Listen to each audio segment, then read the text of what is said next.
The generator of this cyclic group of nth roots of unity, nth roots of unity, इसको हम equation के form में इस तरह से भी लिख सकते हैं, और इसका हमें जनरेटर पूछा गया है। तो इसका जो जनरेटर होता है e⁻² pi iota upon n, option A में जो दे रखा है वो जनरेटर दे रखा है।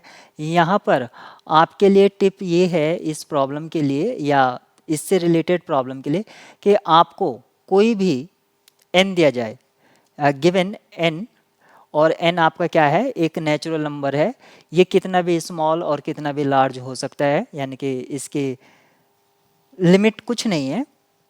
तो हमेशा ही आपको एक cyclic group, finite cyclic group exist करेगा, इसको फाइनाइट भी कह सकते हैं, जिसका ऑर्डर क्या होगा, n होगा हमेशा ही, यानी कि किसी भी नेचुरल नंबर के करस्पॉन्ड आपको एक ग्रुप मिलेगा। तो एक तो वो ग्रुप हो सकता है nth रूट्स ऑफ यूनिटी, क्योंकि इसका ऑर्डर कितना होता है, n होता है। दूसरा आप मान सकते हैं Zn, ये भी आपका finite cyclic group of order n होता है। तो corresponds every natural number n, there exists a finite cyclic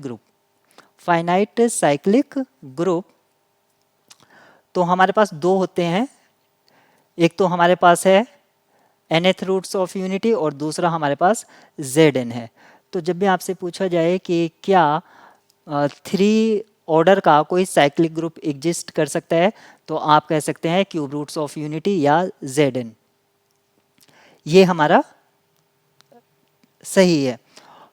दूसरी बात, क्योंकि ये दोनों ही साइक्लिक ग्रुप हैं और फाइनाइट हैं, तो हम इसको आइसोमॉर्फिक भी कह सकते हैं, यानी कि nth रूट्स ऑफ यूनिटी और Zn, ये हम इसको क्या मान सकते हैं, आइसोमॉर्फिक मान सकते हैं, क्योंकि दोनों ही ऑर्डर, इनका जो साइज है ऑर्डर ऑफ g, वो क्या है, g1 और g2 दोनों ही सेम है और दोनों ही क्या है, साइक्लिक है।